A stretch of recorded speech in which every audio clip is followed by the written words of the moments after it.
Good morning and welcome dear students to all in English video class. Once again we are in English literature class and going to start a poem Dust of Snow part 2 by Robert Frost. In the last class we had already talked on poet, central idea of the poem, symbols and symbolism, and also symbols used in the poem.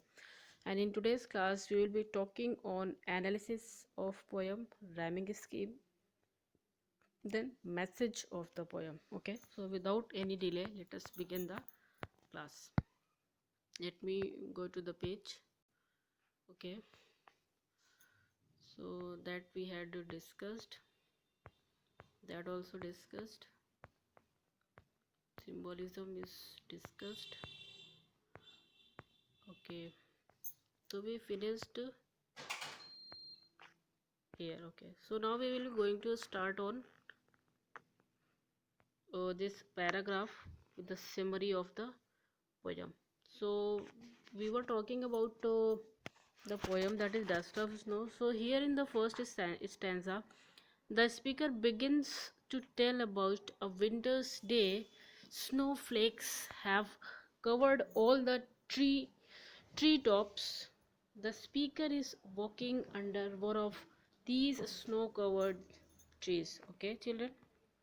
So here in the first stanza, the speaker begins to tell about a winter's day. Okay, and here he's saying that snowflakes have covered all the treetops. Okay, and the speaker is walking under one of these snow-covered tree. I'll show you the picture so that you will be familiar with this. So here you can, in this picture you can see that crow, and this tree is completely filled with this snow. Okay, one more picture I will show you, just to wait. Okay, here you can see that this is a tree, and see the all the trees completely, and the scene that you are seeing is completely covered with the snow. Okay, so that the writer wanted to show the how the setting of the poem is given. Okay. So after that,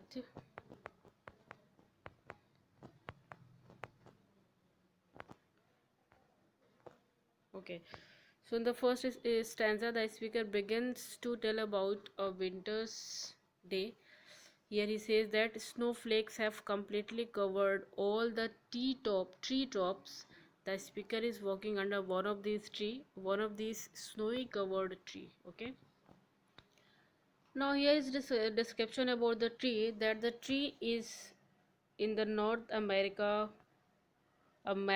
conifer, that is also known as a hemlock tree. As I told you, since hemlock is poison, the tree can't be associated with anything that is positive. Okay, as I told that it is also used as a symbol of sadness and regret. Okay.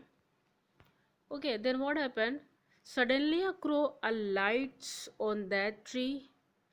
As a result of the motion caused by the crow's arrival, the snowflakes on the tree fall down on the speakers like rain. Okay, as well as the writer was walking one of these tree, all of a sudden a crow came on the tree, on the hemlock tree, and it alights the tree, and as a result of his motion of crow's arrival, the snowflakes, the dust of snow, okay, the particles of snow was fallen down on the speakers like rain. Clear?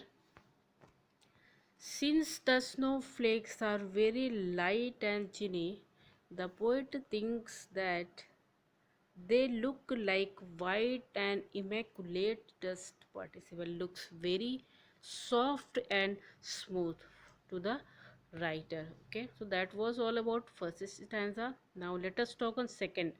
Okay, so in the second stanza, the speaker describes how the fallen snowflakes have affected him.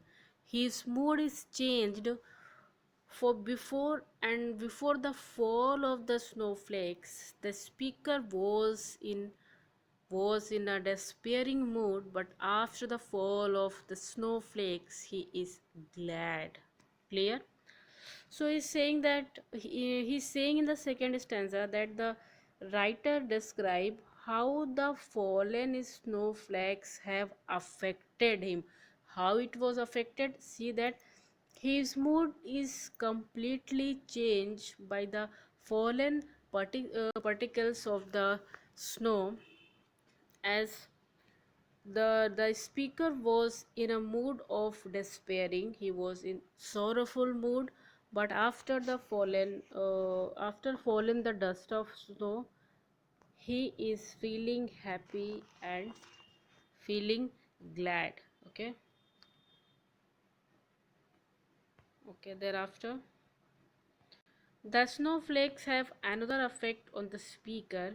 He continues that he had not been looking forward to that particular day, and in fact the day was not going too well either, but now everything is changed. Okay, the writer is saying that the snowflakes have one more effect on the writer. What was that? He continues the day he had been looking forward to a particular day. Okay, and in fact the day was not going too well either, but everything is changed. So before happening the event, he thought that my day will, as my mood was completely upset, so my complete day will automatically go bad.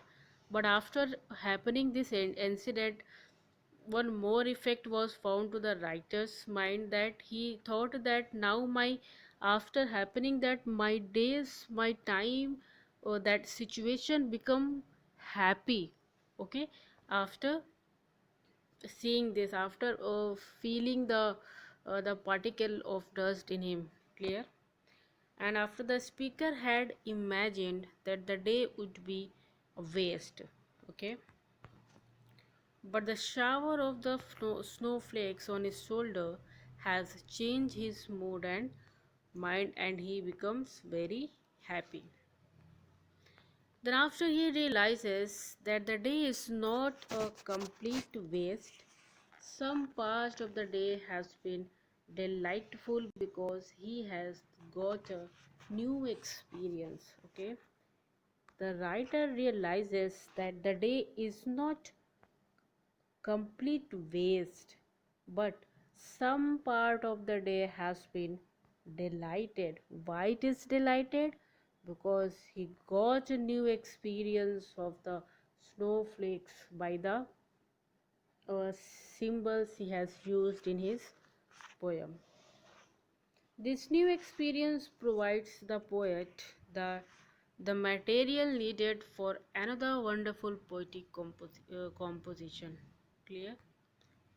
Now we will analysis the poem. Clear? Okay, children. Before analysis of the poem, let us go to the text and thereafter try to understand the analysis. Okay, and also the message. I will read the poem. Then after will explain you. So, Dust of Snow, written by him, it is saying that the way a crow shook down on me the dust of snow from the hemlock tree has given my heart a change of mood and saved some part of a day I did. Okay, so here you can say that the rhyming scheme of the poem, the way a crow, the dust of snow. Okay, and then they shook down on me from hemlock tree. So for rhyming scheme you can say that this is A, then B, then again A, and then B. So in this way the rhyming scheme become A, B, A, B. Why A, B, A, B? Because the first line is matching from the third line, and the second line is The second line, the last word me, and the fourth line, last word t is having the same sound. So that is why the rhyming scheme will be AB, AB. Okay, of the first stanza. So he is saying that the way a crow shook down on me the dust of snow from the hemlock tree is very simple to understand. That he was walking near the hemlock tree. All of a sudden he found that there a crow has come on the hemlock tree, and then after, due to the motion of the crow, some snowflakes has fallen off from the hemlock tree on the writer's shoulder. And then after, what had happened, we will be talking on the next paragraph. Okay, what happened then after, when the snowflake flakes, the dust of snow has fallen on writer's shoulder. It has given my heart a change of mood, has and saved some part of a day I had rued. So first we will be talking on these two line. Okay, and saved some part of a day I rued. So this line, a day of a day I had rued, showing that the writer was completely upset and had rued on that day. Okay, and again it is showing that some part of the day has been already spent and some part of the day was remain. Okay, so here he is saying that he saved, okay, whatever the remaining part of the day was left due to this incident, due to the dust of snow. Okay, it saved the remaining part of the day of mine. Okay, and also what had happened, this incident, okay, the falling of dust has given my heart, what has given it, it gave what, it gave a change of mood. Okay, means my rude mood become happy mood. I i felt a happiness due to the falling of dust, and also it saved my remaining part of the day. So we will be now talking on the second part, rhyming scheme. He has gave my heart. See, the word heart is completely matching to the third line, some part. Okay, and mood, then after rude. So in this way again the rhyming scheme will be A, B and A. B at the sound of the word heart, then part, then mood, and rude is coming same. Clear? So that was all about explanation. Now let us go on the analysis of the poem. So the poem follows the rhyming scheme of AB AB, as I explained you. In each of two stanzas there is only one imperfect of half rhyme, crow in the first line and snow in the third line. Okay, so the first is the stanza, crow and snow. Okay, the word crow and snow is showing somewhere half rhyme. Okay, and in the third line of the first line that I explained you, and after hemlock tree and crow. Now let us analysis of hemlock tree and crow. So they both are the symbols of evil and ugliness, as hemlock tree is is a poison that had been given to Socrates, and a crow is the ugliest birds. Okay, so here you can see that this hemlock poison had been given to the famous philosopher Socrates. Okay, that is, so this hemlock tree is also famous for this incident. Clear?